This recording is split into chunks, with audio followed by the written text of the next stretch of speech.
Good morning, folks. Welcome to Something More Than Gibberish. Today we're about 4 hours earlier in the day to accommodate my featured guest schedule. So if you are able to join in, thank you.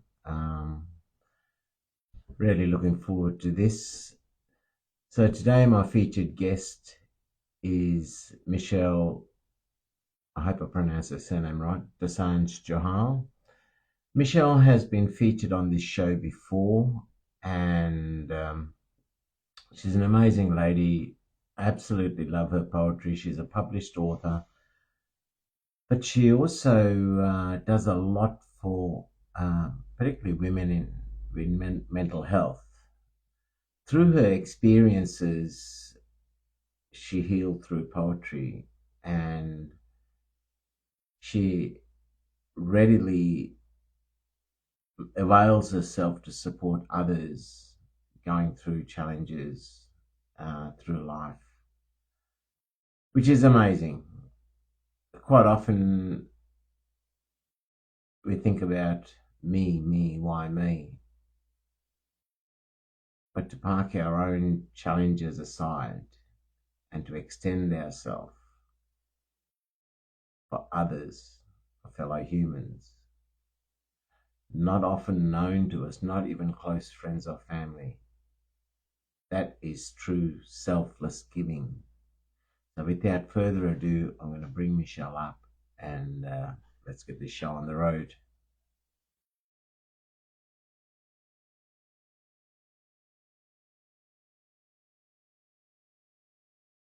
Michelle up.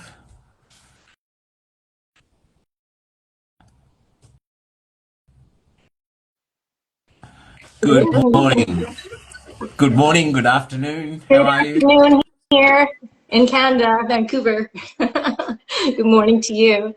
Thank you so much for that, Rainey. That was wow. Thank you for that introduction. I'm humbled. It's a pleasure. It's 6 a.m. Saturday morning for me, so excuse me if I'm a bit vague. Yeah. I attended a open mic session, so by the time I got to bed, it was 1 a.m. So yeah, it's best I could turn up. Oh, I appreciate you accommodating me. It's an absolute pleasure, Michelle. Firstly, welcome. This is our second time we're doing this. And it always is a pleasure to get across your work.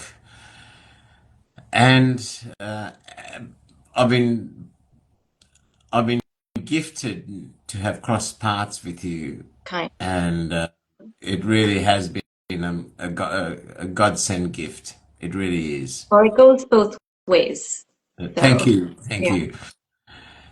So tell me, Michelle, what's been happening since the last time that we were on the show, which is quite a few months ago now. Oh, it might have even been last Yes, year, right? it probably was. Too much has gone on, so much. It just, yeah, I feel like my life is in a completely different place. Yeah, but in order to understand what I'm talking about, you kind of need to know a little bit of the story.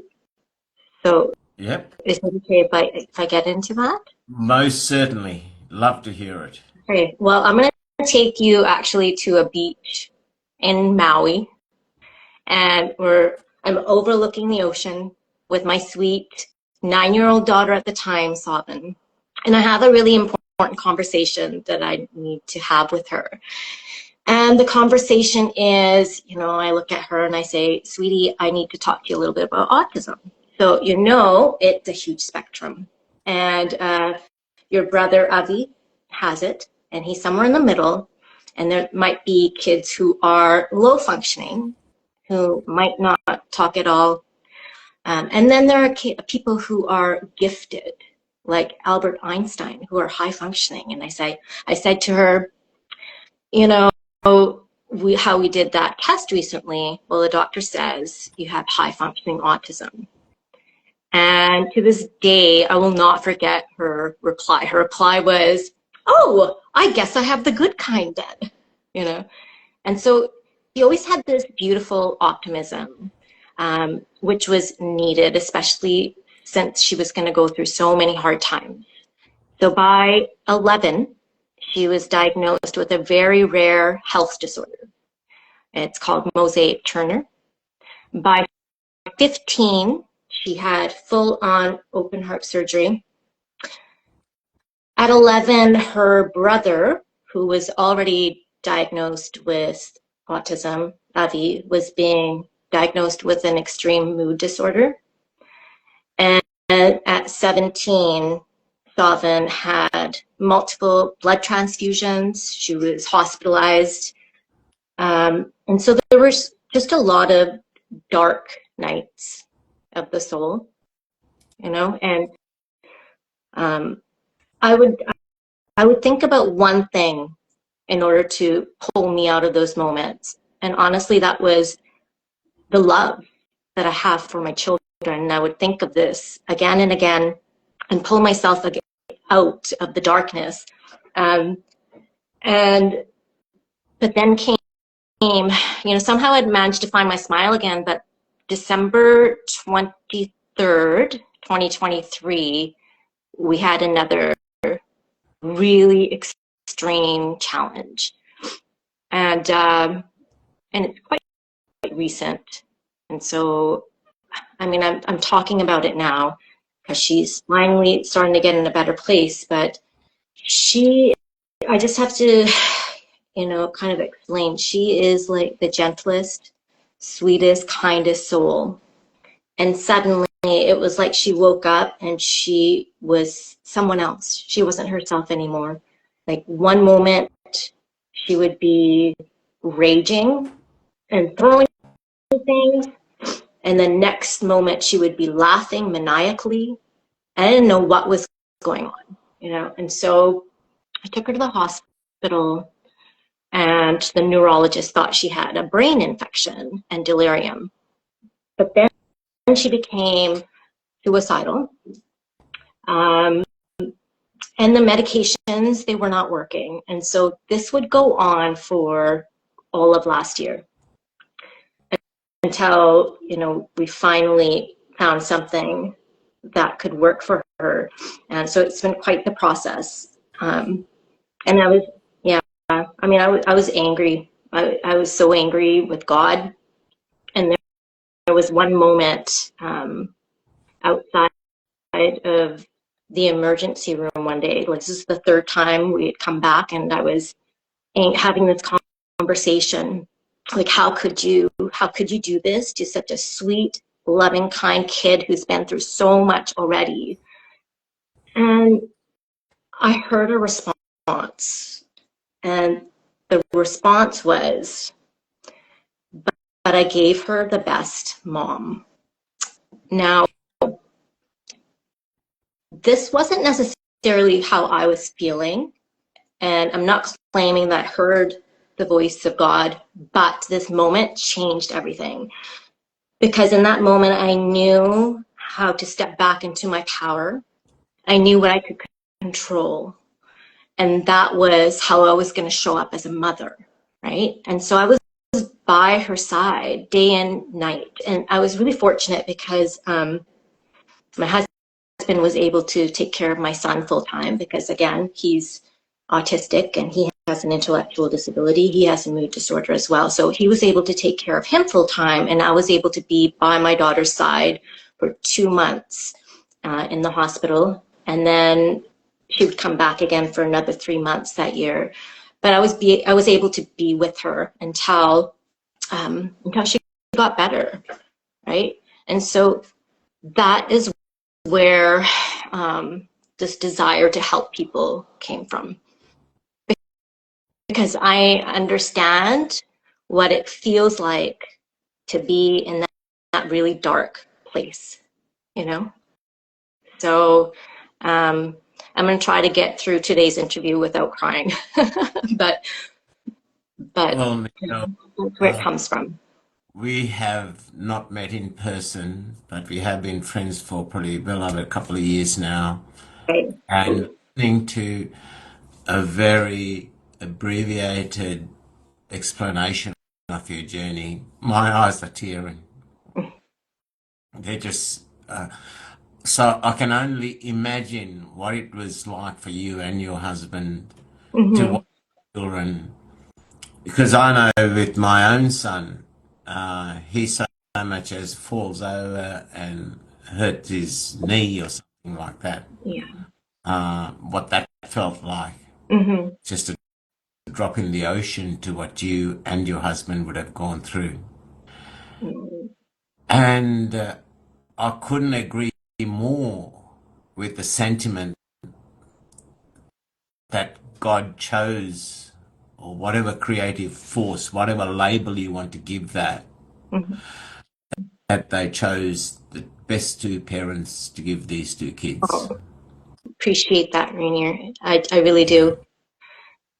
But I do believe that they were meant to come to us, and I believe they were meant to come to me. Oh, my goodness. I didn't mean to make you cry.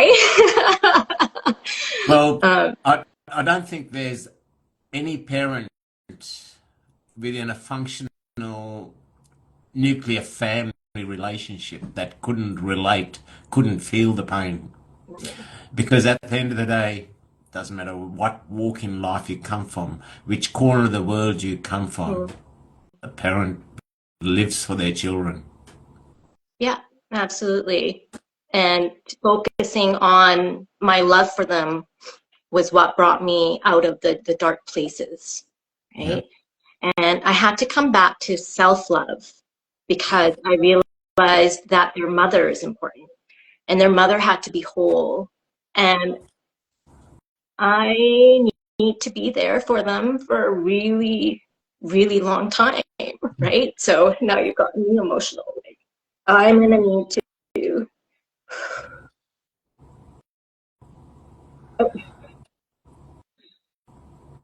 I'm going to need to be the best version I can be of myself so that I can be strong and I can be the best mom for them. Mm, I mm, can't afford to be weak, you mm, know? mm.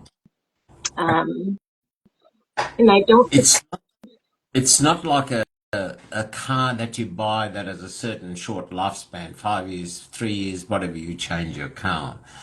It's a lifelong commitment, isn't it? oh yeah, but they're my everything. Yeah. They're my world. They're Yes. the reason why I do everything. So, And um, and they're beautiful. They're beautiful souls, yeah. right? They have come here, and I truly believe they came here to teach unconditional love Yes. because that's what I have found with them. Yes. And what could be a more beautiful purpose than that? And as my, because I've also done work as a special needs teacher, and that's what I see in those students. Mm, Just a purity and innocence and a love. And I think, and other people are, you know, looking at it from a different perspective, like, oh, poor them or whatever. And I don't see that. I mm, see how beautiful they are and how pure they are, and that they're here to teach mm, us the valuable mm. lessons. They're gifting us. Their souls are probably much more evolved than Yeah. the rest of us. And here we are going, oh, poor them. Oh, no, no, no. It's not poor them, you know, despite the challenges. So, Yeah.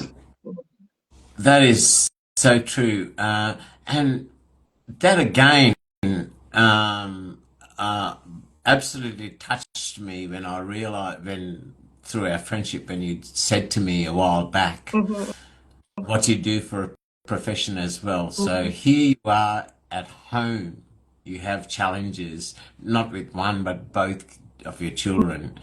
And mm-hmm, still you work in that field of yeah, teaching, right. work with special needs kids. Right. And And it's so right. That's in itself is speaks tons of who you are within, Michelle. thank you. But I actually have been stepping back a little. I'm working part-time now Hmm. because it was starting to get to be a bit much. And it's not a bit much because of the kids. Yeah.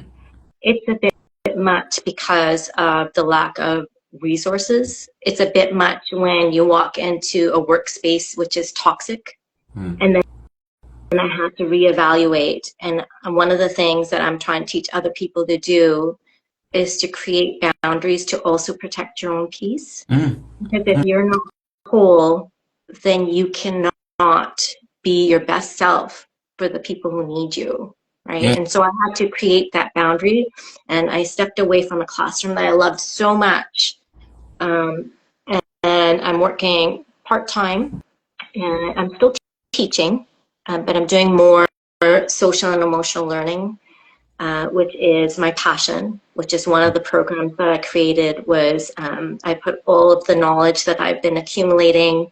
I was also a district social emotional learning teacher 1 year, because I've been teaching a long time. I'm aging myself now. It's been 25 years of teaching. But that's my passion, because I really truly believe that we need to be building resilience in kids, resilience in neurodiverse people, and helping to build emotional intelligence is part of that. Yes. Right? And so Yes. social emotional learning is emotional intelligence. We focus so much on intelligence, and I'm not saying that that there's something wrong with that. Obviously, you need to go to school and you need to learn to read and write, and you need to learn math and whatnot. But we focus so much on that, and look at the state of the world today. People are falling apart. They have no strategies to recuperate when life throws hard, excuse my language, shit at them. And life will, right? Because that's what life is. Life is not going to be rainbows and unicorns all the time. Life's hard. Life's dark. What are you going to do when life gets hard and life gets dark, right? And people have not been taught the strategies. And that is another reason why I created these programs. So I created the social and emotional learning for young neurodiverse adolescents. It can work for children as well. And then I also created my course, Make Stress Your Bitch, for adults. And so that's kind of how I'm hoping to help. Yeah, and so I did create boundaries, and I did step back a little bit from the teaching in the classroom. That in itself is such selfless giving, Michelle. You mentioned before with the kids and that you teach, or special needs children. A friend of mine that I actually went to high school with, we're still friends, which is a very, very long time ago, given my age. His firstborn was a daughter, and she was a Down child. And then son was born, and he had a severe ADHD. And when his daughter would give me a hug, I've never felt unconditional, unadulterated love that came from that child. There was no filter Right? saying, I'll give him this much of a hug because I don't want him to miss it. It was just pure love. Yeah, that's what I mean. They really are special. Yes. They really, really are. Yes. And so I want people to start to reframe their perspective on Yeah. things. Yeah. Um, When I relate my journey as a parent, like obviously trying to set my own son and my two stepchildren on a solid ground to launch their life from, I was thinking, well, as much as that sounds challenging to me, what my friend was going through, because now his daughter should be in a mid to late 20s, but as my friend and his wife were getting older, they had to consider, how do we set this girl up, which in a lot of work yeah, by attending courses and so forth. How do we set this girl up to be self-sufficient? right. And that in itself included hard lessons of even trying to set her up in an apartment close by where they can go to teach her. Because at the end of the day, as we age, we've got to know that our number could be up any time. So what do we do? You know, and that in itself, it's so 20, I'd say, I'm guessing here this girl will be about 27ish. So it's been a 27-year-old journey, but it's not just her through those years, but it's setting her up for success or to be able to survive, to live once they Absolutely. Yeah. rise. Well, I plan on living to 100, so. You'd better, you'd better, That's because why I take care of myself. my my mother used to say, "Only the good die young. You brute, you'll live till you're 100." So if I'm going to stick around, I need friends like you to hang around as There well. we So you go. better stick We'll both be together in our old age. It's all good. It's all around. good. But I feel like I'm getting there now. It's like You still look like you're turn the 21, Michelle. You still Oh, look like you're 21. thank The you. You want to know? Do you want to know? I don't really care about, not disclosing my age and blah, blah, blah, all that kind of stuff. I'm turning 50 this year. 50, So so I'm turning 50. it's all a matter of perspective because from where I am, you're still a spring chicken then because I'm turning, in a few weeks, I turn 65. So there Oh you go. my goodness. I wouldn't have known As it. I say, one foot in the grave, the other on a banana peel. You know what I mean? So, uh, so tell me, Michelle, again, my heart swells when I think of what you've done and what you continue to do because you're right, so many people within the world around us, and it's not just unique to any country, it's globally. Yeah. People seem to get stuck in hurdles or challenges that they can't rise above, hmm hmm which in their eyes and in all reality are quite stressful, challenging issues. When you relate that to what you go through, you think, wow, this can be so easily overcome, or there's a path through this, Absolutely. and not a penance, not a challenge that you've got to experience for the rest of your life. You can rise above this, Yeah. and to utilize your journey, hmm your learning, and to be able to share that when hmm you've got your hands full, that is very commendable. Oh, And you started this group, the Mothers of Mental Health, correct me if I'm wrong. right. Yeah.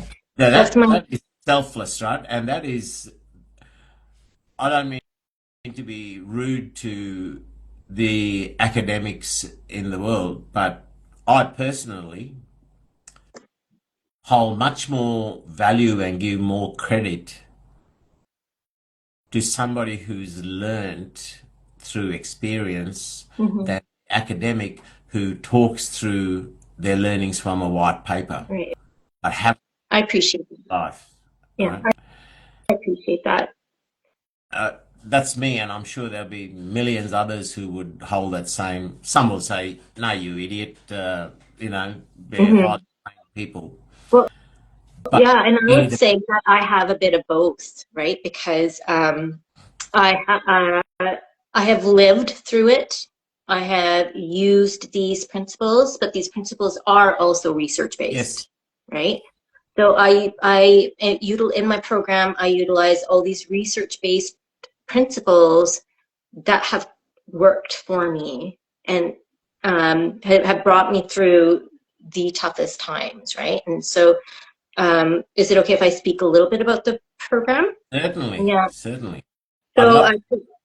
I created a framework, and it's FAST. So F is to feel, and we need to find ways to feel our dark emotions. We need to be able to process them. We need to be able to express them. And unfortunately, what often happens in society, I feel like, is that we are programmed to pretend to be happy all the time. Hmm. We are programmed to, suck it up. Don't cry. Like, how many times do you hear, oh no, don't cry, don't cry. What are you talking about? We need to cry. We need to release that out of our body. Tears have cortisol, which is a stress hormone. We need to get rid of that, right?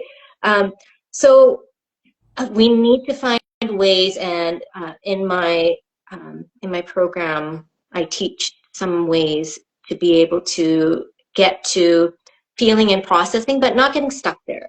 Because you want to be careful. You don't want to become a victim. A victim mindset will never serve you, right? And some people get stuck in their trauma, and they get stuck in that story. And that's not going to get you anywhere except for more grief. And you have to learn to feel it, process it, and then let it go, right? So that's the first part of the program. And then the A and the S stand for to accept and surrender that which you cannot change, right? Life is going to give you things that you don't want. But when we don't accept that which is already here, that's where the resistance is, and suffering is in the resistance, right? So we have to learn to accept and surrender. And those are really hard things to do when it's your children. We all want the absolute best for our children, but I can't change the fact that my kids have this health issue, and all these mental health issues to deal with, and autism and whatnot. That's already here. And if all I did was constantly go, oh, I wish this wasn't the case. I wish this wasn't the case. I'm wasting all my energy, and I'm suffering, right? But the moment I say, okay, God, this is what you've given me, and this is what I did in the absolute worst moment for us.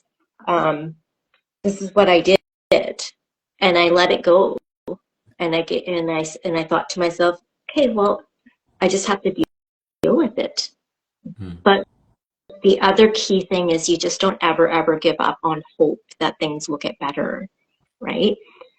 So, and when you shift your energy from that resistance and that suffering and that pain, then you're able to have more energy to put into the things that you can change, right? I might not be able to help that my kids have these extreme mental health issues to deal with, but I can focus on what is the best medications to help them function.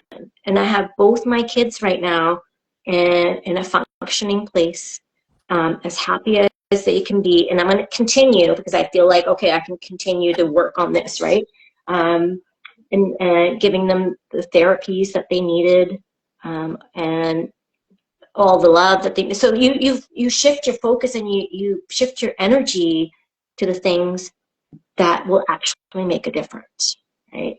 And then the T is for transform. So transformation happens with your mindset. Our minds are so powerful, right? Incredibly powerful. And I can probably go on and on and on about mindset, but, but basically those are the key components to the program. And I think what I was saying before, yes, through living through the experience, your understanding of the theory is more profound and more in-depth and ingrained than somebody learning through to tick the boxes, pass the exams, but with no life experience, because that emotional maturity and intelligence also that you grow, without that, just the theory isn't enough. So what you're doing is absolutely phenomenal, and people in your area or people who have access or take the time to access what you're offering, I think that's a gift. Well, thank you so much. Thank you. And I am offering free consults if people will DM. I'm happy. Yeah. That in itself, your selflessness never Thank you. amazed me. I mean, with in your situation, you know, thankfully not as expensive as in the US, but medical treatment comes at a cost. Well, we're very blessed here in Yeah. Canada. So Yeah, we're very, in some ways, right? In some ways, we are very, very fortunate. So I'm gonna, yeah, I'm gonna speak to this a little because this is one of my missions. So we are very fortunate, and I will always count my blessings that we are covered medically. We are covered with medications. We're covered with the surgeries, the hospitalization, and all that. So I mean, which is amazing. But I don't know if the rest of the world is aware, but the state of things here in Canada is also declining. It is getting worse and worse, and it's getting particularly bad for the vulnerable people. And this is kind of what pisses me off. Like, why is it always the people who cannot speak up for themselves that are getting shafted by the government, by the, or, you know, whoever creates these policies and whatnot?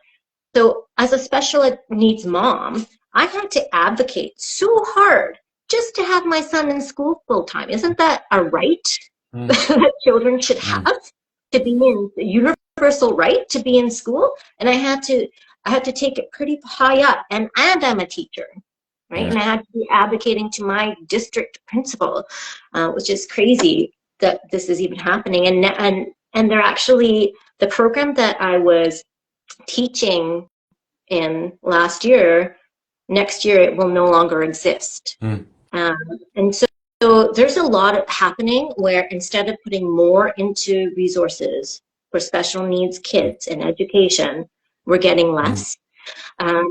Mental health. If you go down to Hastings Street right now, the number of homeless people on the streets, it's despicable. It's despicable. And I know that the statistics say 50 to 70%, depending on, you know, where you pull your statistics from, also have a mental illness. And I look at those people and I think, that could be my kids if they didn't have me. You know, these are just people who need help, who don't have someone to help them. And this is Canada? I don't understand what is happening. And so I have like a larger mission, but I'm only just like recovering from everything that's, you know, happened with my own children. And I'm trying to get this business started to help people. But I also, it's twofold. I also know that my daughter might never be able to work. She has too many health issues, and now she has mental health on top of that. And any amount of stress, she's got, you know, she's immunocompromised. Any amount of stress can, you know, exacerbate any of these issues. So I want to create something that I can leave to her. But after this, I want to create a foundation for advocacy and support, because I can't unsee the things that I've seen. And something needs to be done. I don't know what it's like in other countries, but I'm shocked. On the one hand, we're fortunate that we do have good health care, but even that, the hospitals are overrun. So when I was in the hospital with my daughter for a few months, there were just stretchers and stretchers of elders lined up along the hallways because there's no room for them. And so there's work to be done, and I don't know exactly what those pieces are, but I know that I can, at the very least, create a foundation for advocacy and support. That's, as I said, that thinking ahead for their latter years is quite a journey on its own, right? And it's great that you're thinking of um, that far ahead and setting them up for success or for survival, not even success. Right. You know, the yeah, we're down here too. We're blessed. I just go to a doctor because if I need a sick note for work, right? Hmm. Nothing, whatever, surgery, whatever, cost me nothing. And what any gaps are covered by a health insurance as well, and even that's so affordable. To us, um, you mentioned how those sort of services they're cutting back, which is sad. Yeah. Because the ones who are disadvantaged or to disabilities and all, they're the ones who need it most. And Hmm. them cutting back. Yeah. We get pissed off here because we got a body called the ACCC. They're the consumer watchdog. And Hmm. I guess that for as long as I can remember, uh, total exploitation. During school holidays, the price of everything jumps up. Accommodation, and I'm not talking just a few bucks. Accommodation would jump up 100, 150% of what its normal price is during school Hmm. holidays. From uh, travel, air tickets, everything jumps up. Now, to me, the family couple are the ones who have more expenses and can least afford it. It should be made cheaper, if anything, right? Giving those Hmm. kids then their school term, um, holidays in between terms to be able to go and enjoy a bit of time with your children and all that. The single guy or person Hmm. has more disposable income. And yet there's consumer watchdog, which is funded by taxpayer money. Hmm. They remain oblivious to it. There's always, they buy the rubbish excuses. Hmm. Why does a holiday apartment that costs you normally 150 bucks for a day jumps up to 450 or Oh, 400 wow. a day? How the hell does that happen? Right. What, suddenly you know, there was a Yeah. huge cost. That building hasn't changed. So there's Your interest issues everywhere. 3, 4 weeks of a school holiday. Hmm. Uh, and yeah, so that's just for a holiday, just for an accommodation, just for travel, for food, for events. But here we're talking about people's lives. They're talking about the challenges in living everyday life. And then when cutbacks are made for that, that's pretty sad.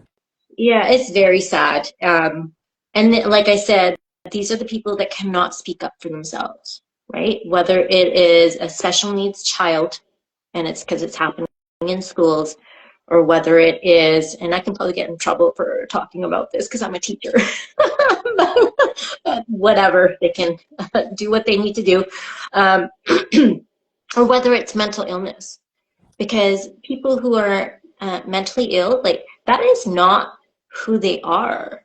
We have to remember, and so this is the other thing that I really am striving to do. And the reason why I'm talking about these things is because number one, I feel like there needs to be an education, there needs to be reform, but also we need to eradicate any kind of shame and stigma, right? People feel too ashamed to talk about their stories. And there's no shame in it. There's no shame in mental illness. Illness is illness, whether it is a lack of some kind of neurochemical in your brain or whether it is a lack of insulin in your body. Illness is illness. And the more people speak up about it, the less shame there will be, the more education there will be. Um, and they cannot speak up for themselves when they're in that state because they're ill when they're in that state. Like I painted a picture of my daughter for a reason, right? And I wanted people to hear what she actually, who she is. Who she is this sweet, gentle, kind, empathetic person. Who she became, that was not my daughter. That was the illness, Mm, right? And I fought and we fought hard to get her back, and she's finally coming back to herself. But mm, I really want people to be able to see the person behind the illness, the humanity, the human there. And please don't see people for their disorder. Don't see people for their mental illness. Don't see people for their disabilities. See them for who they are. And that is the human behind all of that, right? And I talked a little bit about how my children are beautiful souls. See them for their souls, right? But we forget to do that. And we often, we see somebody that is having a hard time or angry or something, and we rush to judgment. And we don't even know what they might be going through. And I don't do that anymore. Now I'll always pause before I make any kind of judgment, because I think to myself, I have no clue what might be going on for this person or in their lives, or if they have mental health issues, or if they have anxiety, or if they have, I don't know, right? Yeah. So I just pause before I rush that kind of judgment. Yeah. I always use the analogy of a dented, rundown old car that's been dented around on the body, but its mechanics run well and it runs beautifully. And then there's that gleaming, sleek machine there that's broken down on the side of the road, but it looks so shiny and new and elite. It's the workings, right? That soul, as you said, that's the part that's eternal. The body is a temporary vehicle, You think of all the vanity we had in years of impetuous youth. Yeah. Now I couldn't give a shit how I looked or what I dressed like or whatever. I'm me, So, yeah. Michelle, now, we all need to heal. Yeah. How did you and your husband survive and heal and stay on top of the journey? As you, like now we're talking about the nearly 50-year-old version. How did young 30-year-old mother survive? How did you learn to cope and get from there to here? Yeah. Because in amongst all this, you are still very active in your own creative writing. You've been published in journals. You've published your own book. This all takes time as well, right? Ingredients. What helped you to heal besides the love for children? So, I mean, besides that, and besides all of the principles that I utilized that I put together in the program, one of the key components for me, and I won't speak to my husband, he's on his own healing journey, but for myself, writing and poetry was my stepping back into my self-love and caring for myself again. So I'll tell you a story. What happened was when my daughter had just had her open heart surgery, and she was recovering, and she was about 4 weeks into her recovery, and my son, he's 11, and his extreme depression shows up for the first time. And I'm talking extreme. I'm talking like he would bolt out into the street, and into the traffic. He would, flop onto the pavement. He would try to hit his head into the pavement, like really extreme. And so we ended up having to bolt the front door, and it's still like that, even though he's better. I think we're just a little bit cautious now. And I was talking to a counselor, so I would tell everyone to get a therapist. Everyone, get a counselor, get a therapist. You need to process your feelings. And she said to me, "You're doing so much for your family. You're doing so much for your children. What are you doing for yourself? You need to find one thing for yourself." And this was just COVID time that I came back to my poetry. It wasn't even too long ago. And so I decided I was going to write my poetry again. I used to write stories too as a child, but I didn't feel that I had all the time in the world. So I decided to focus on my poetry because my poetry I could write just while I'm having my morning coffee, you know? And so I would just drink my coffee, write my poetry, no excuses for not writing. And before you know it, well, you know it, I had my page going, right? Mindful Warriors Way on Instagram. And before you know it, I send it out to a few publishers and I end up published. And in the middle of all this trauma, I somehow had managed to transform my pain, right? Transform it into art and to poetry. And my childhood dream came true. Like, this was always a dream as a child, and I published The Warrior Sings. And so that was the beginning of coming back into my self-love, my self-care, and my own power. I meditate a lot. There's so many things I do. I exercise. I recently, about a year ago, started kickboxing because I think it's really important, especially for women, and especially women my age. We need to not just exercise, but also process our rage. And let me tell you, after last year, I was pretty pissed off. Right? I talked about the angry conversation with God. I'm not angry anymore. Like, I'm starting to understand a little bit more, but and that understanding and the peace comes with time, right? But I needed to process my rage about so many things, and kickboxing was perfect for that. I just went this morning.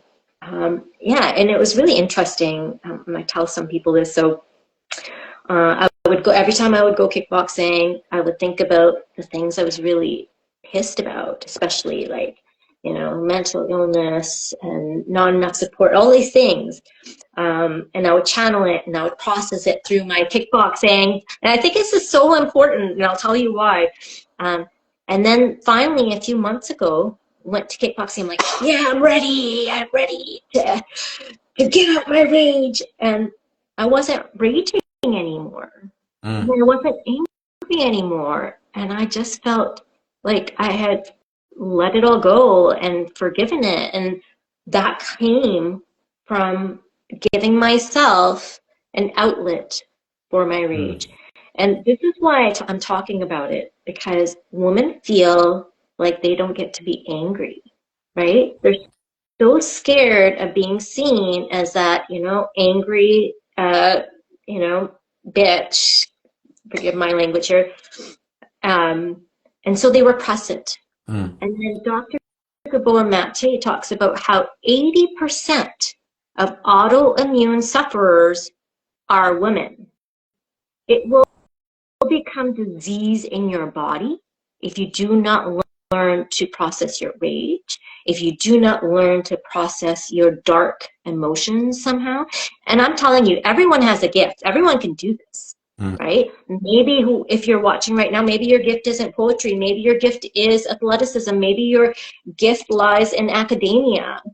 Maybe your gift is dancing or some other art form. Everyone has a gift. Use your gift. Channel your feelings. Channel your passion. Channel your rage, and just like use your gift and process all of that. Because if you don't process it, it will become illness in your body. Yes. And we're given these gifts for a reason, right?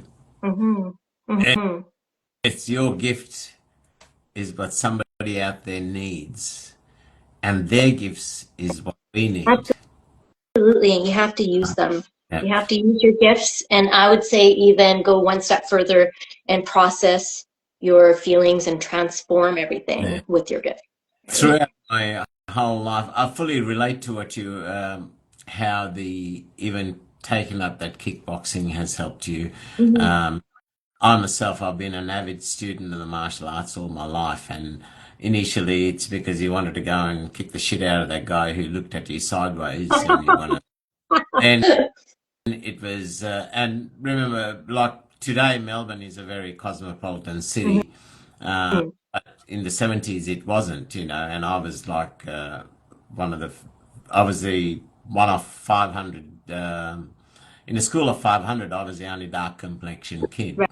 And there was the time of the skinhead gangs and things like that. So violence was, like I grew up in it, to a point where it was eaten at me. But then through the martial arts is Mhm. where I channel that. And yeah, after the first year of going there for the wrong reasons, because you wanted to crush the shit out of that guy who looked at you sideways, as I Right. said, Right. and I've spent, and I still do, study the philosophies of the Mm. arts. And it is a way of life, Right. you know. And people shy away. They say, "Oh, you need anger management." I hate that term. I hate coining that because to me, anger, like the letting out that sadness, is an emotion that's normal. It's a normal human Yeah. emotion. It's being able to face that anger and how you vent that or channel that, release that anger is what's important. That's where the management needs to go in. Yeah. But to feel angry, Mhm. we shouldn't angry. We shouldn't be fearful of that because anger is Absolutely. emotion, right? But Yeah. it's how you manage it, how you channel that. That's the key part, right? Yeah, absolutely. I think people need to be made aware that your feelings are okay and Mm, all feelings are valid. And it is okay to be angry. It's just not okay to go abuse someone, mm, right? I mean, it depends on what you're doing with your anger, but the anger mm, itself is just basically mm. um, telling you, it's just guiding you that something is wrong, Yeah, right? It's your guidance system. Feelings are your guidance system, and they're also connected to your thoughts, and whatnot as well. So yeah, I mean, there's a whole process to it, but. yeah, yeah. Mm. So, um, now, when did you start this offering these courses? Oh, You, just a few months ago. I just, yeah, so I started, I believe it was December or January with the social emotional learning. And then just a few months ago, I've just run my program for the second time mm. for the adult program. Hmm. Ha- um, let's let's tell people a bit about the program. So, how long does it go for? How do they access it, and what Yeah, expect from it? so yeah, so that you can access it through, you can DM me, I can send you the website. There's a website that you can access it through. And I am currently working on just uploading courses online, but at the moment I've been doing it live, the live teachings. Mm. And I find that more personable, Hmm. and I like to be able to interact with the people taking the courses and hear their concerns. And everyone has different stresses and different stressors and different things that might work for them. So it's just really nice to be able to do it live. And then it runs for 6 weeks. It is a 1 hour live, unless you are accessing it online, in which case you can pause the video and work through it at your own pace. And then there are 2 one-on-one sessions that come along with that as well. Now, when you say live, is that in person or is it online live? Online, as in Zoom. Yeah. Hmm. Hmm. Well, that's great. So that's great because that then opens the door to any and everybody from any corner of the world. Hmm. And so that's awesome. Exactly. Yeah. And the hope is for people not just to find strategies for resilience, but to find self-love again. I've had, and it's not just for women, but I'm kind of gearing towards women, but I've allowed men into the container as well. But I've had women Mm, in tears, because I don't know what it is, but it's like so many women have forgotten that they matter, mm, you know, and they are finding self-love again. mm, And it's a powerful, powerful thing. to remember that you matter and to make the time and the investment for yourself. So Yeah, I like that that it opens, that your course is open to a broad range of people, right? So besides somebody who's going through challenges in life with their children's health or anything like that, today, well, touch wood, I'm a healthy human being. But tomorrow, suddenly I could get something that, be diagnosed with something that's potentially terminal. Being able to cope with that shock again, it's the same sort of things, right? Whether it's for the self, whether it's for our children, whether it's for a loved one, or the self. right. Learning to Yeah. cope and, as you said, to accept, to surrender to it, and then transform through that. Right? Mhm. That's applicable to many, right? Right. Yeah. I mean, I initially did create the course with people going through chronic extreme stress because it worked for myself. And utilizing these strategies. But then I came to, so I initially was thinking people who are caretakers or people who are parents, special needs parents, or people who are caretaking for terminal illness or mentally ill, that kind of thing. But then I realized, well, if it's going to work for everyone's stressed, right? So if it's going to work for the most extreme cases, which I believe it will, again, it depends also on how much you're going to utilize the strategies, right? I can give you and teach you what those are, but you have to be willing to use them, right? But I thought, okay, well, if it can work for people who have extreme stress, then of course it can work for anyone, right? So then I decided, okay, I'm not gonna limit it. Whoever is stressed and wants to come on board, it's a beautiful investment for yourself, right? We don't invest in ourselves often enough, is what I'm realizing, in our own self-care and our own self-love. And here's the thing, it's actually so important. Our own healing is so much more important than we realize. Like, so many of us are so busy taking care of everyone else but ourselves, thinking, okay, that's selfless, and we need to do that, and focus on everyone else. But what we don't realize is how powerful it is to heal ourselves. Because if we all just took the time to take care of ourselves and heal ourselves, we would actually have a healed world. How powerful is that? So I would tell everyone that actually it's not selfish to heal yourself. It's actually, it's the opposite of that.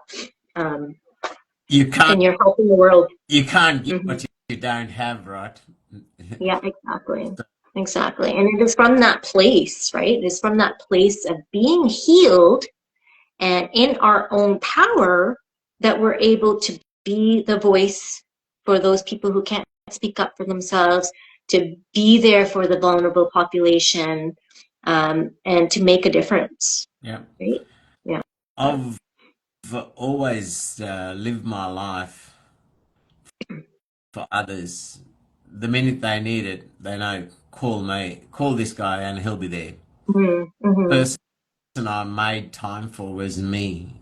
And I'm only, since my son moved out, 4 years ago when he bought his own place and moved out, and I live by myself, is now, I'm only now learning. I haven't got there yet. I'm learning to make time for me. I'm learning to say no when that friend rings and needs some help. When the friend rings and says, "Come over." When that family member says, I've even recently, in the recent months, for the first few times in my life, I've said even no to my son. When he said, "No, not today. I can't. I've got this. But maybe if you want to do it tomorrow or the next day, we can."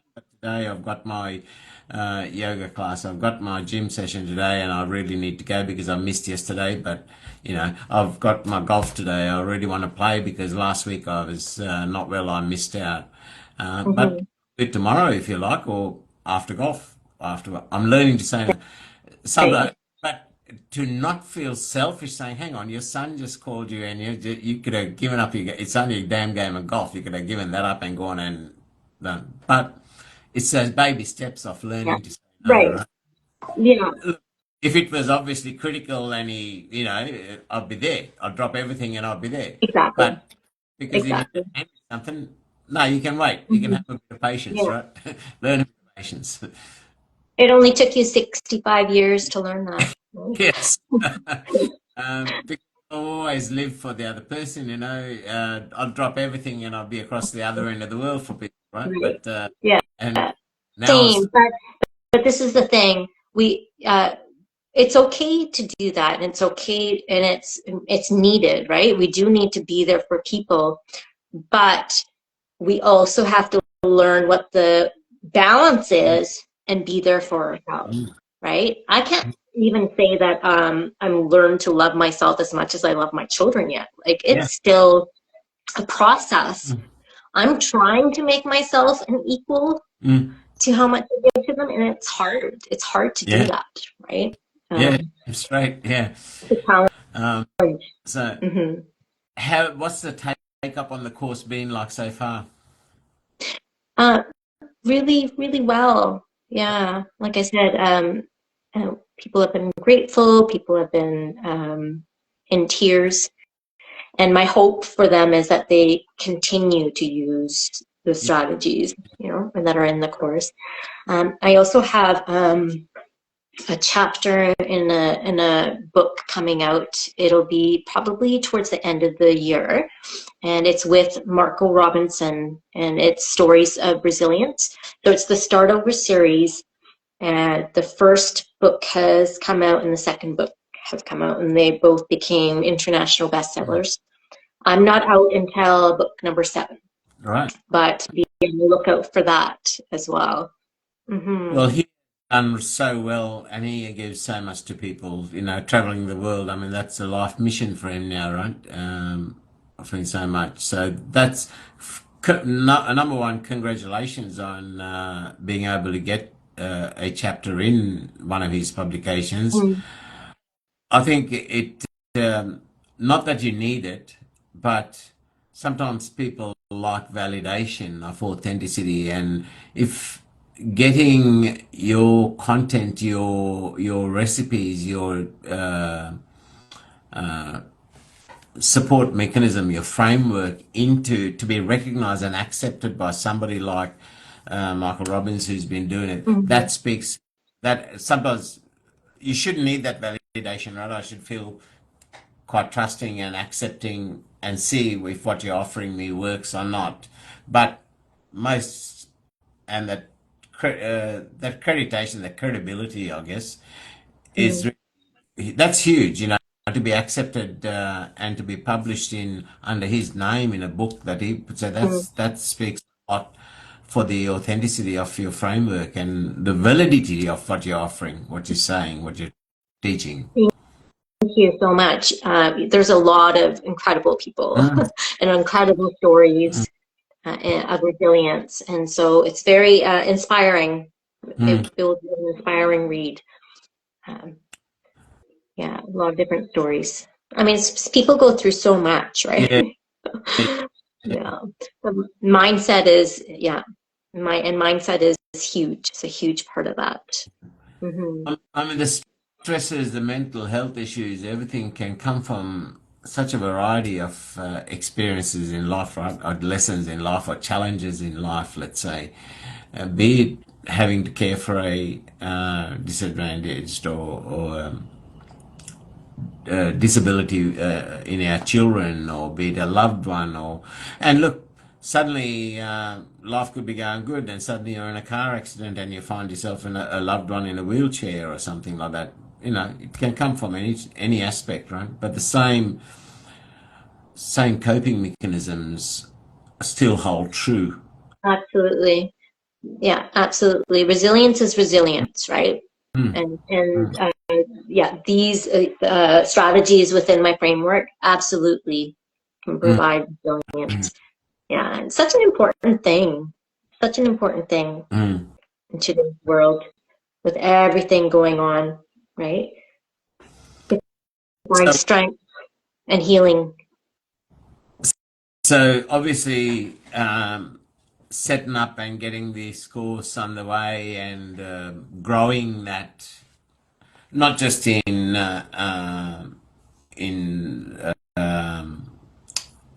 from a client base, but growing and constantly maturing, adding more and more content as it becomes available. That itself, and being a mum, and Mhm. part time, and being, running a home, all that's a lot happening. Mhm. What's next? Michelle's journey, in Michelle's healing, in Michelle's growth. What's Yeah. next? Well, I'm starting to step out onto podcasts and stages. I think it's really important for people to hear stories of resilience. Um, and so yeah, so that's the next step. And then after that, I would like to write an autobiography of everything we've gone through. Mhm. Well, after that, the chapter will come out in Marco Robinson's book, and then after that, I want to write my autobiography, and then within a year to two, I want to create the foundation or charity Mm, for support mm, mm, of people who have special needs, who need resources, and for mental mm, illness. Yeah, mm. so that's next. Well, it's good. We all need a roadmap, right? And if you get to the end of the destiny one step at a time. So Yeah, absolutely. the and also I know in previous conversations you mentioned to me that uh, while you need some financial sort of responsibilities with the course, setting up even the foundation and so forth for even your children's future and your own. You also make it available for somebody who's in absolute Right. in a financially Right, destitute, right. socially Thank you for available. reminding me. Yeah.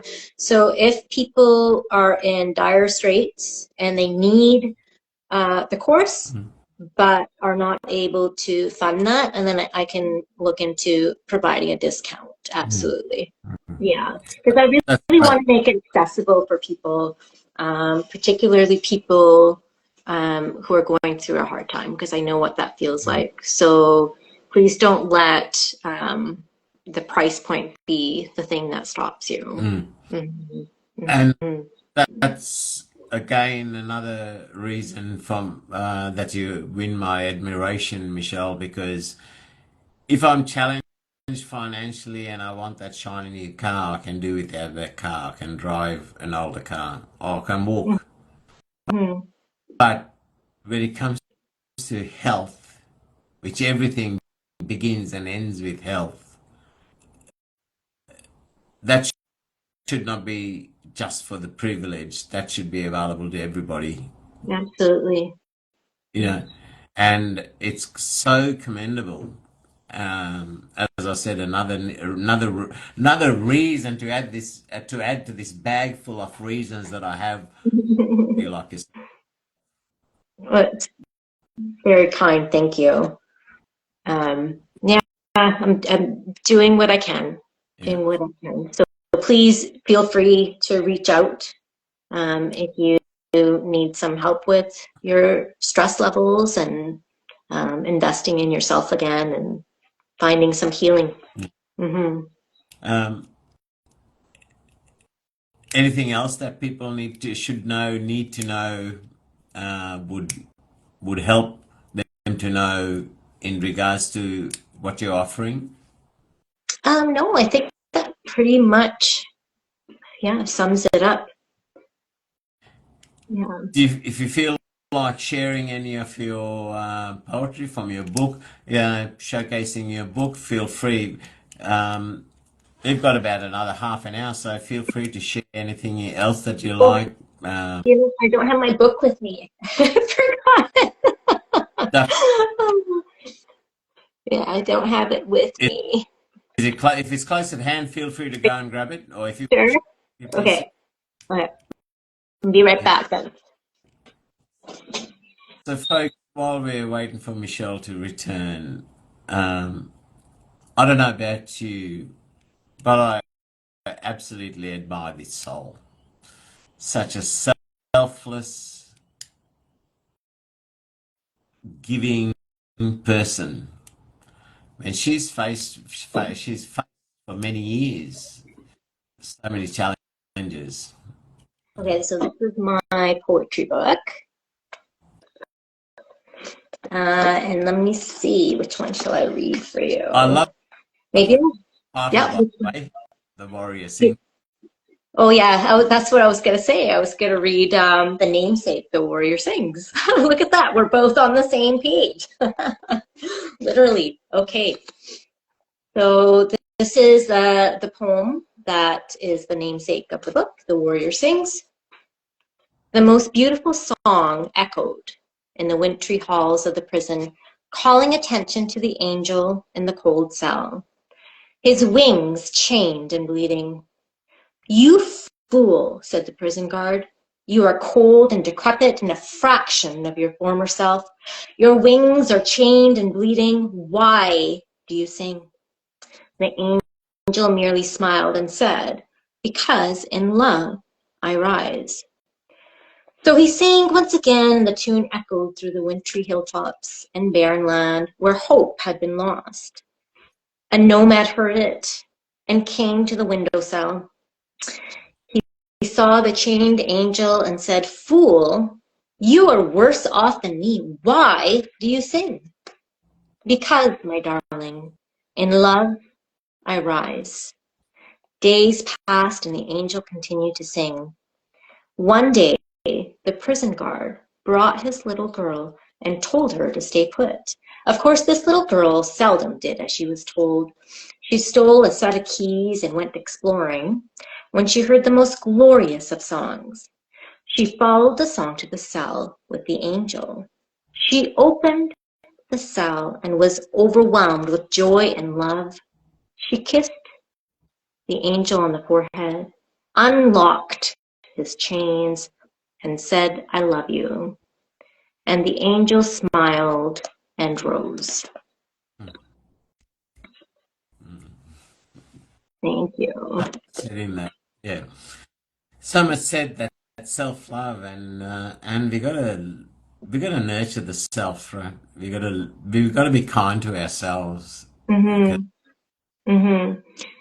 And also, I mean, this poem here speaks to the power of love and how love can be an anchor in our, worst times.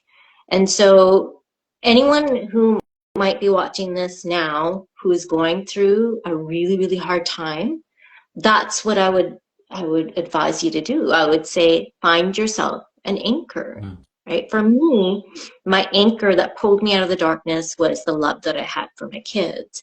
And so love is such a powerful anchor, and that's why this warrior is singing, because he knows that the angel knows that love is gonna save him. Um, but an anchor can be hope, like you never give up hope. mm, Anchor can be faith.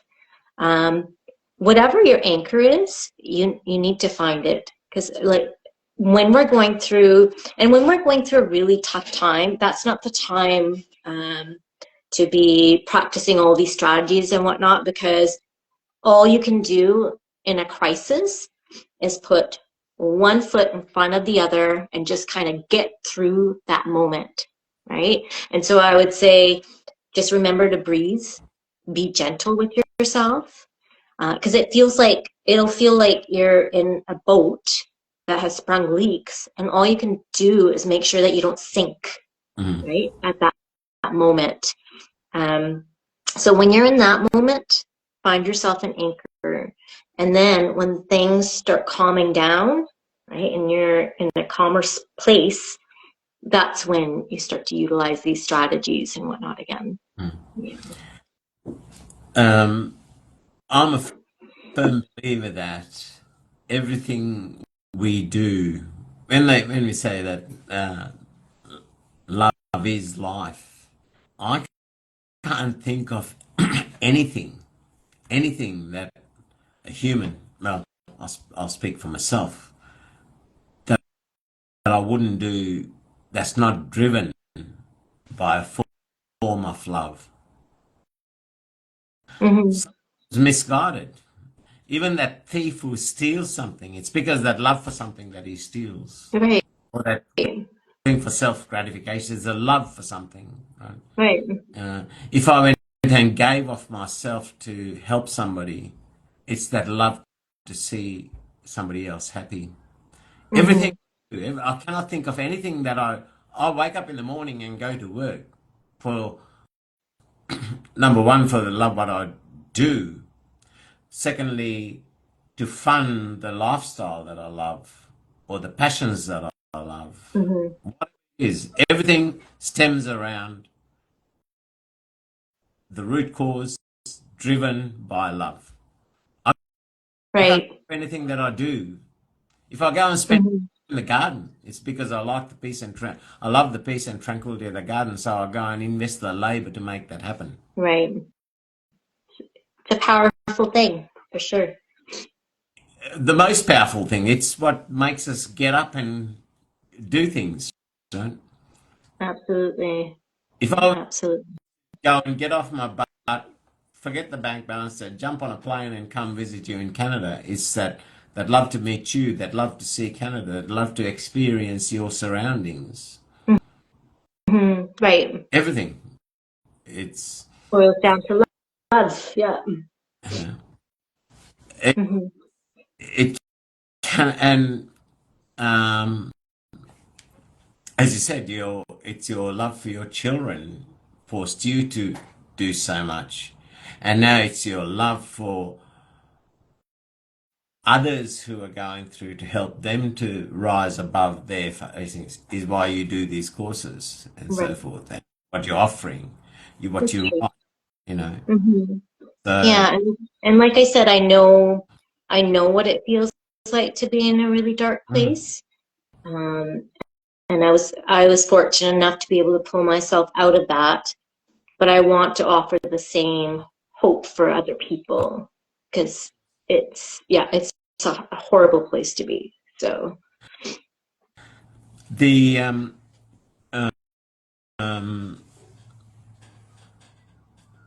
how do you find that time for yourself? Because sometimes it's very challenging to make that time, right? When you've got demands from the mm, children, from your yeah, work, being a yeah. mother, being a housekeeper, being a wife. Right.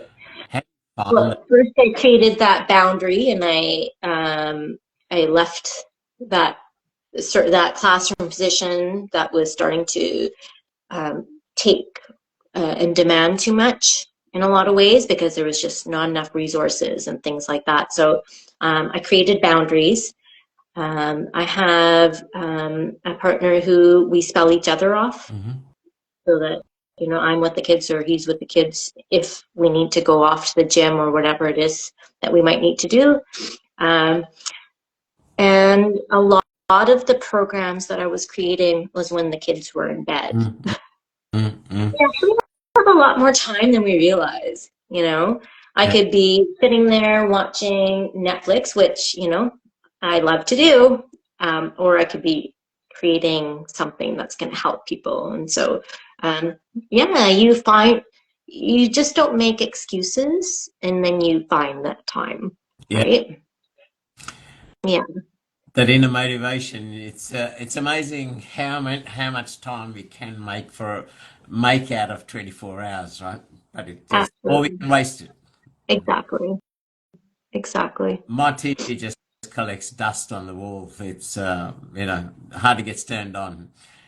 Oh, good for you. I, I live on my own and I still struggle to find time because I'm just on the go and they're going, when are you going to slow down, old man? Uh, they can't- Because do you do a lot yourself? So it's, yeah, yeah. very much so. Look, uh, last night I could have easily said, no, I'm not going to go to this open mic. And it was normally most of them are, within 15, 20-minute drive. This one's a bit over an hour drive away. So when this finished at about 11:30, but I had an hour drive back home as well. But that didn't stop me from going. It would have been easy to say, oh, no, look, I'll go to that next month or next week or whatever. I don't have to go to that. But I promised some friends I'd come and support them. Mhm. And I went. So yeah, I just Mhm. don't know how to switch off. It's if I'm tired, I've still got to go to golf. If it's raining, I've still got to go to golf unless it's thunder and lightning. Still got to go to the gym. I've still got to do my yoga. This morning, for example, this is how crazy I get. I could have easily woken up half an hour before the show and had a quick shower, freshened up, and come and done the show. But instead, I wake up like just over an hour before the show. So I wake up at 4:45 just so that I could meditate, which I do every morning and every night. So I could meditate for half hour. Even with Amazing. sleep, I needed that meditation, right? That's my injection. Then I had a coffee, had a shower, freshened up, and came for the show. So, some things you just can't. I could easily said, "Oh well, I can give that a miss today," but Well, that's that's self. dedication, right? Yeah, Uh, that's dedication. That kind of consistency is what builds the habits that yeah. will fuel you, right? So good for you. Yeah, This I would have slept in. I would have skipped the meditation that day. But good for yes, you. Yeah. and this is where I think I've got a certain amount of OCD. And if I'm dead tired, I couldn't just eat something and leave that plate in the sink, even if Right. I've got 2 hours sleep. I couldn't do it. I've got to wash that plate. Yeah, see, this is where we differ again. I will leave that plate in the sink, Um, and but I as will also prioritize my sleep. Yeah, sleep is important, Rainier. It's also, they say you need 7 to 9 hours, right? Um, in order uh, to function optimally. I mean, one day I appreciate waking up early for me today. Just don't make it a habit. look, I think through my whole life, I think about 10, 11 hours of sleep to me is 2 days sleep. I don't often get 8 hours even. Can't remember when I take 8 hours. Oh Even no. How much, sorry, how much did you say you get? on an average around 5.5 hours. Oh, that's not good. And That's that's not been good enough. my life.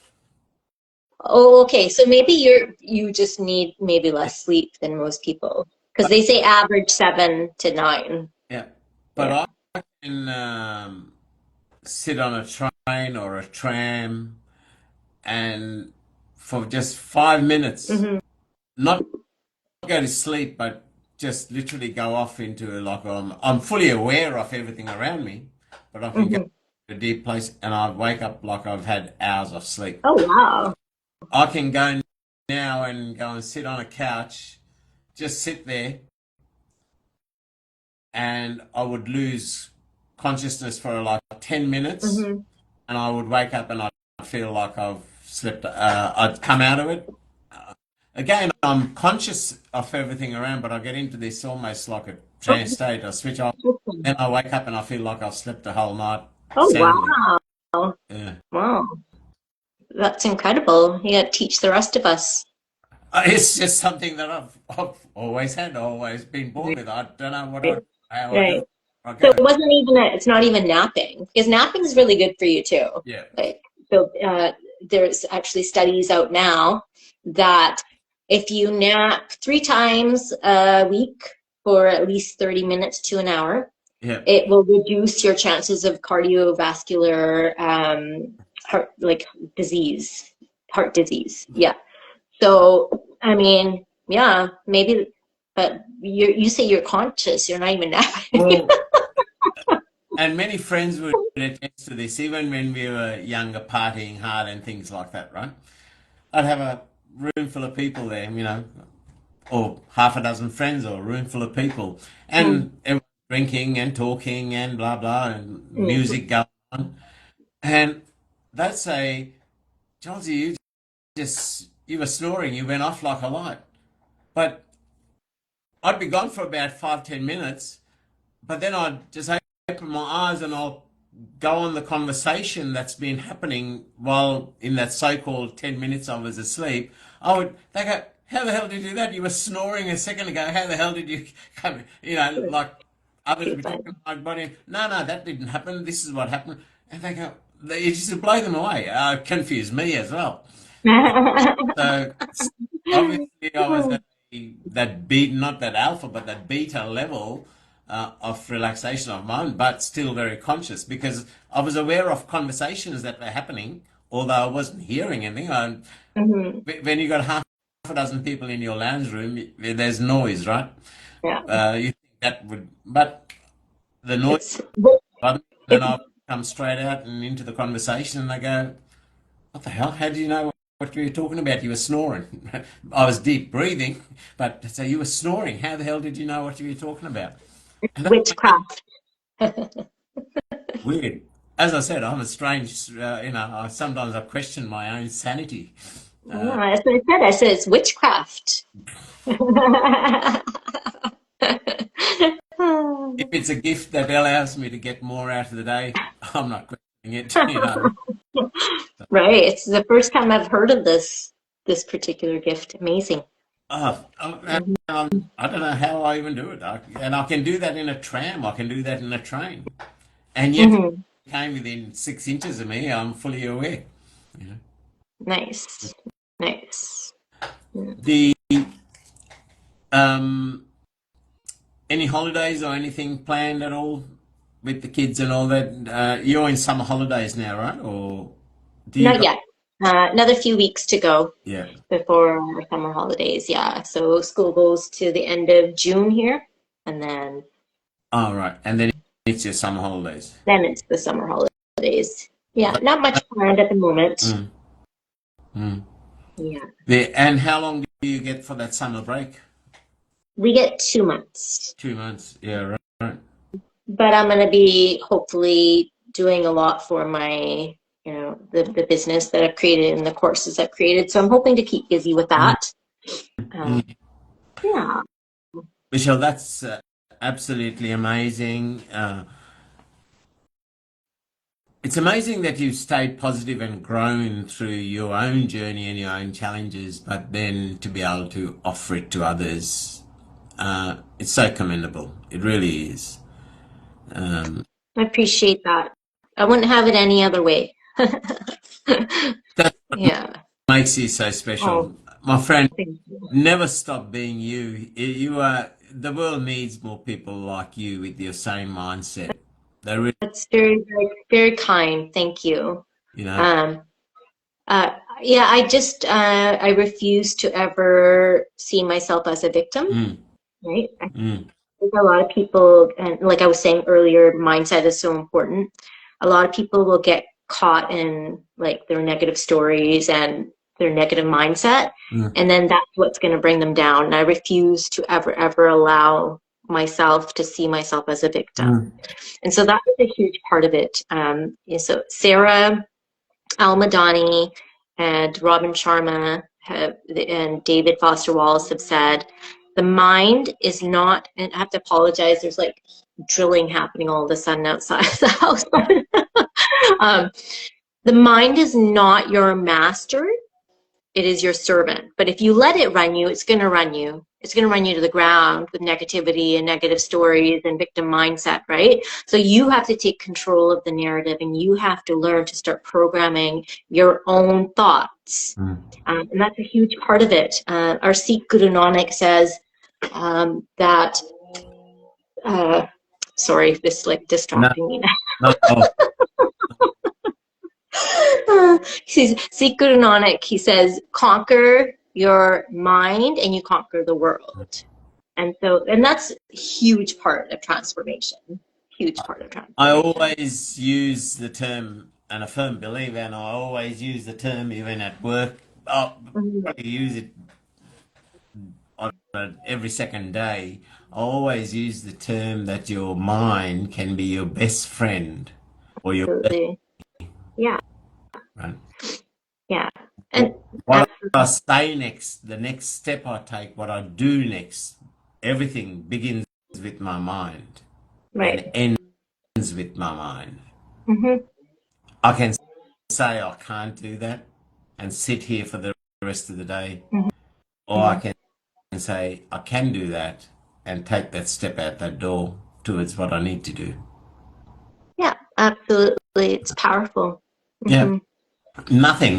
nothing do we do that doesn't start and end with that conscious thought, Right. right? And that's all that anxiety really is. Anxiety is negative mindset and negative thoughts and narrative that's taking place. And unfortunately, we're believing that story when it's not necessarily true. Yep. Right.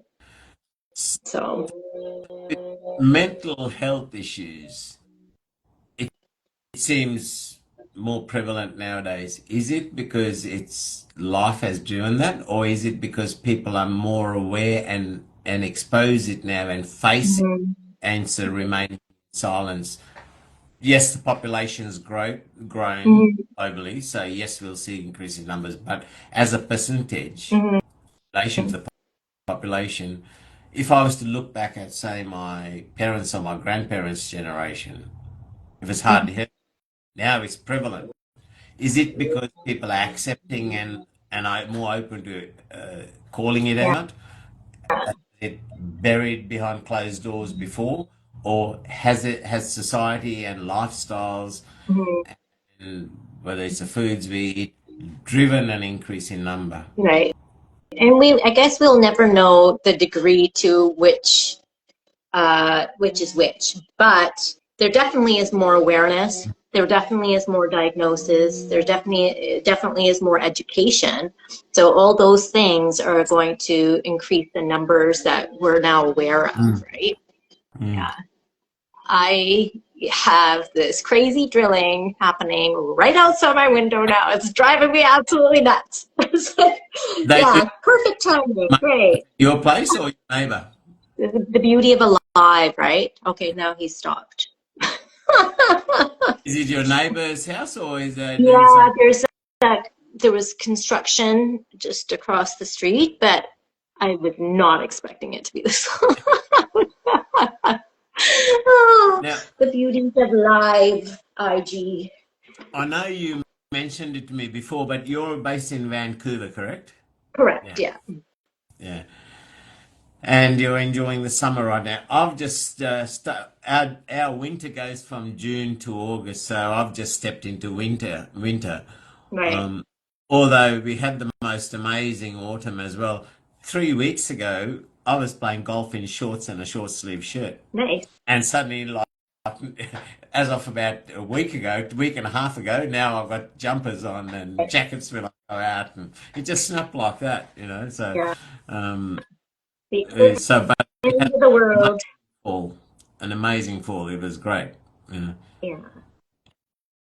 Yeah. it just felt like spring. Michelle, I know we made a pact probably a couple of years ago that we are going to meet one day. Either I'm going to meet you in Vancouver or you're going to meet me in Melbourne. I have not forgotten that pact, all right? And it will Now happen. you have it on video, so now it has to I'm a man happen. of my word. I tell you what, I'm a man of my word, and we will make it happen. Either I'm going to meet you in Vancouver and meet your family, or we're going to meet here in Melbourne or some corner of the world, but we're going to meet in person because Sounds amazing. uh, it's a gift to meet souls like you. Oh, I appreciate it.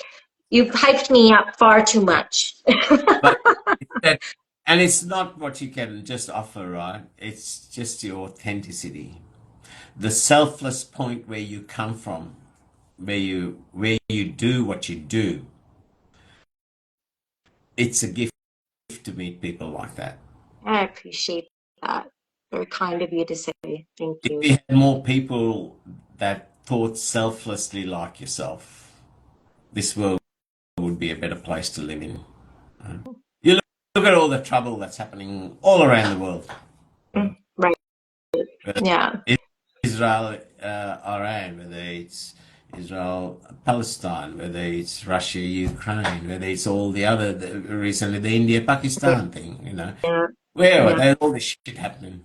I would love to, like, I give kudos to people like Greta Thunberg and the people that were on the Madeline, like, oof, more power to them. I just feel like I'm just doing, you're giving me high praise, but I feel like I'm just doing a fraction of the work that needs to be done. And I think there needs to be so much more light in this world.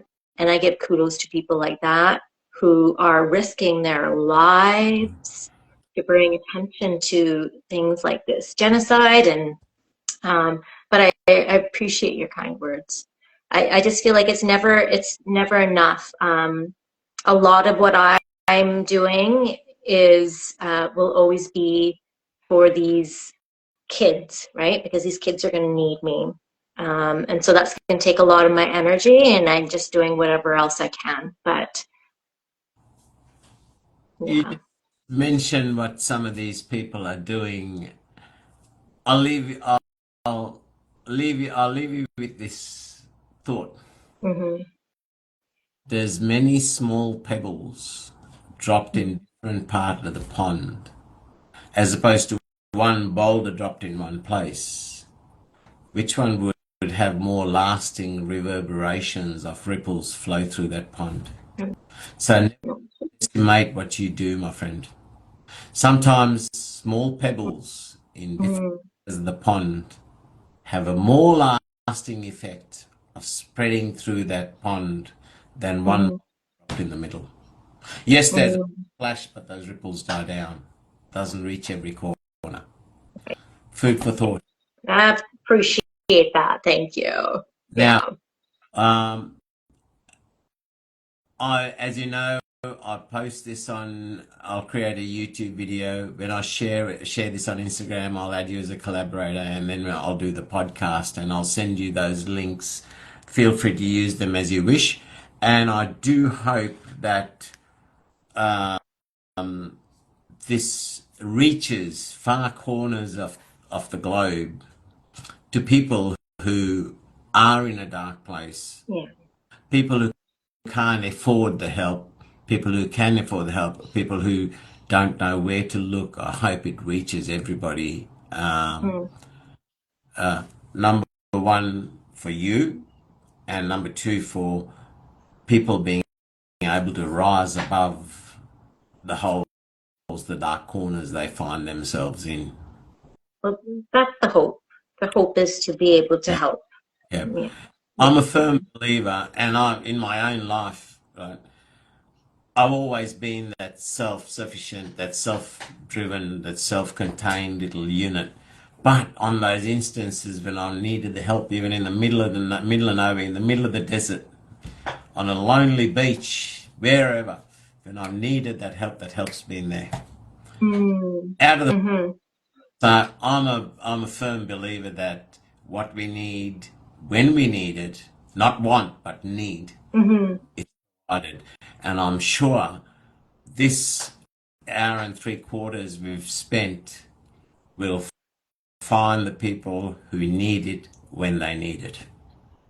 Yeah. Well, that would be Yeah. amazing, right? Because that is the hope. So I appreciate all that you do, Rainier, and thank you so much for all your time and It's effort. an absolute pleasure, my friend. As I said, in us investing this hour and 45 minutes, if it could make somebody's life in some corner of the world better, Mm-hmm. if it can stop them doing something foolish or wasteful, let's not even, Hmm. then it's worth it. Absolutely. Thank Sometimes you. awareness and making people aware of what's available. Mm-hmm. As you said, you can make concessions even if they're financially struggling. You can provide things online if they're time poor. Yeah. You can do, there's you've tried to accommodate for Right. every reason that somebody could face. Right. But at the end of the day, it is the people who want to help themselves and want to invest in themselves and care for themselves and really, find those strategies. I have to believe those are the people that will find me. Yeah, yeah. The Want to share another piece before we shut shop? For sure. Let's see. What shall I read? Michelle, Hmm. I could keep talking to you all day about these. It's just I'm sure people are sick of my voice by now, so let's. it's more All about me with my grumpy old voice interrupting you. It's probably more what they'll be sick right. of. Is just one more. Just one more. I promise. That's it. Okay, let's do. If you can sing and dance in the wildest of storms, Wow. if you can love yourself when darkness is born, if you can laugh at the night because you see the stars, darling, that is just what you are. If you can hold yourself while on your knees with salted tears and bloody pleas, if your screams can echo like music in the night, darling, I promise you'll be all right. So sing and laugh and dance in the storm. So cry and scream, let your soul be reborn. For without the darkness, stars can't exist. And without love, life is amiss. That opening line, if you can sing and dance in the darkest of storms, you had me right from that one. And that's true, right? We can all take the good. It's when the dark times is when we need to be able to, Yeah, you know, that's yeah, what drives strength, that's what drives growth, right. you know. Michelle, to say it's been a pleasure is a gross understatement. It's been an honor and a most enjoyable hour and three quarters. Um, and the reason I keep the show for an hour and three quarters is so that I get the full video from the archive for creating the YouTube and the podcast without having to do screen recordings and stitch things. Because since Instagram went to 4 and 8K sort of videos, the archive, you run out of about 2 hours, you lose all the audio and the video freezes. So it's been a most enjoyable show, most enlightening and educational sort of conversation as well. And I'm sure people, the watchers who watch the replays and listeners who listen to podcasts or so forth, I'm convinced it will reach the people that need it. And I wish you well. I congratulate you on everything that you do, and I wish you absolute the best success in what you're Thank doing for you, you. people that need it. I Thank really you do. so Thank you so much. And thank you for all of your time, all of your effort, all that you do. The privilege is mine, my friend. And it's Appreciate always you. an open door. Uh, it's not a once or twice sort of event. Whenever you have anything, whenever you want to share something, tap me on the shoulder. I try to book people, 4 to 6 weeks, a couple of months ahead. Hmm. So tap me on the shoulder when you know things are coming out, when you got stuff coming out in the Michael Robbins book, when you got the autobiographies, anything, whether it's with the course, it's the least I can do to showcase to the world what's available, what you're offering people in that are going through. So it's the least I can do. It's an open door. Be in touch and just let me know Appreciate it. when you got True. things. Thank you. And thank you for your time and nothing do but divine blessings to you and your lovely family. I hope things continue to be better. And thank you for everything that you do. Thank you again. I appreciate you. Stay blessed. best, my friend. Stay safe, and we'll be in touch, no doubt. Sounds good. If I don't speak to you before, have a great, enjoyable summer holiday with Thank a you. lovely family. Thanks so much. Appreciate you. Stay blessed, Michelle. Thank you very much again. Talk soon. Bye.